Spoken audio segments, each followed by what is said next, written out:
How long have you got? Don't struggle in silence for 1 minute because you're not alone. Everyone will have their own unique experience. Eating the right kinds of things, getting plenty of protein with every meal and snack, that's going to help with the brain fog no end. It take time to lean in and just notice what it is that's going on in your body.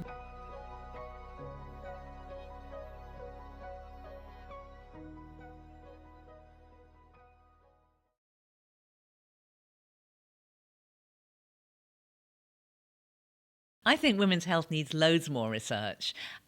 We're very complex beings. You know, we're not just men with boobs and tubes. It's far more complicated than that.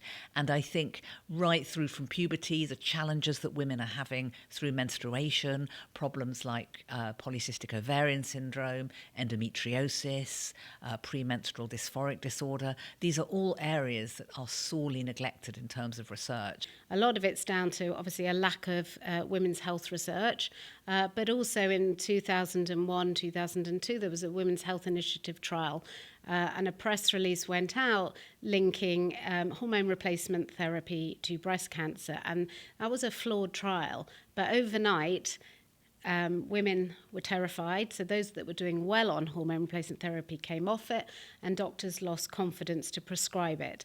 Now that trial has since been overturned, and the hormone replacement therapy that's used today is very safe for most women, for those that want to use it. And so I think, you know, a lot of the work I do is reassuring women, because those headlines, even 20 years later, have stuck, and people still believe it's dangerous. So I think, you know, my work is supporting and educating and signposting, but I've sort of, it's to keep pushing to make sure that, you know, the next generation don't come across these barriers.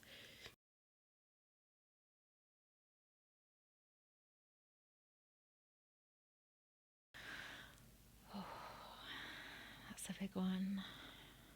It's funny, we were stood, and I feel like I've travelled a little bit around lately, but I was stood by this plaque about suffragettes, and if you'd have asked me this 100 years ago, I'd be like, that is where I would be. If I could change one thing in society, it would be that women, there would be more space. For example, it's World Menopause, or it's Menopause Awareness Month, it's World Menopause Day on Saturday. And I still hear people say, but why do we need a whole month? Why do we need a day? And it's because there isn't enough awareness. And because you're asking that question, that's why. If I could change one thing in society for women, I think for me that we are heard. I constantly come across the fact that women in midlife start to feel a bit invisible. They feel that their doctor's not hearing them, not listening to them. They're struggling in the workplace because they might be perhaps in a male-oriented environment. Their voice isn't as loud. They're not getting as heard. There's a little sense of loss of confidence that can come with that. We talked a little bit earlier about the research side of things. Women's health research is still sorely neglected. We are often just not seen and not heard. So if there's one thing I would change, it would be that, and it would be in the broadest possible sense so that we got the best out of life. So number one, normalise it. This is a normal phase that every female will go through. Number two, look at the workplace, see what can be done to support women who are working and struggling. And lastly, change your perspective. This isn't anything negative. This is such a positive change. We've got to try and embrace it as much as we can. Invest a lot more in women's research, women's health research, and education for our medical community, I would say. So I think until we have that real equity, that's why I will continue talking about what women need.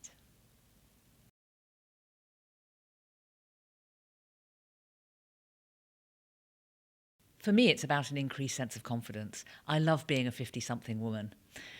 As you move through menopause, one of the great things that happens is that the drop in the hormones actually gives you headspace, because these hormones have been driving your choices and your decisions and your instincts ever since puberty. And now you've got headspace and you can try new things. It's a wonderful new stage of life.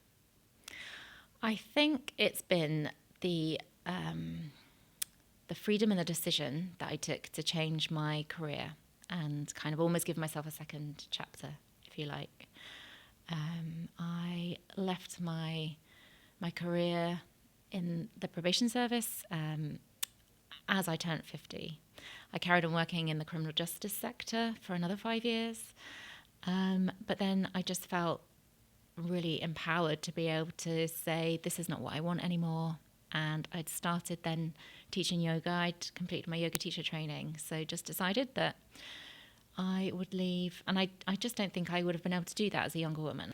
Well, I think the most empowering moment probably happened 2 years ago when I was asked to write a book. And I think the reason why that was empowering is because for the last decade I've been working in this sort of midlife and menopause space, and it's been an absolute labour of love. And I think it felt incredibly, I guess, validating that what I'd been doing over the last 10 years had been sort of had gone down well, and I think all the experts I'd worked with bringing everyone together in one place, so that I know now that no matter what happens to me or the Latte Lounge in the future, I've now got this book out there that is going to help support and empower other women. I think the most empowering stage for me midlife is my increase in confidence. I think I've learnt to know myself really well. The ability to say no without having to over-explain myself, being able to put up healthy boundaries, but I think most importantly, being kind to myself.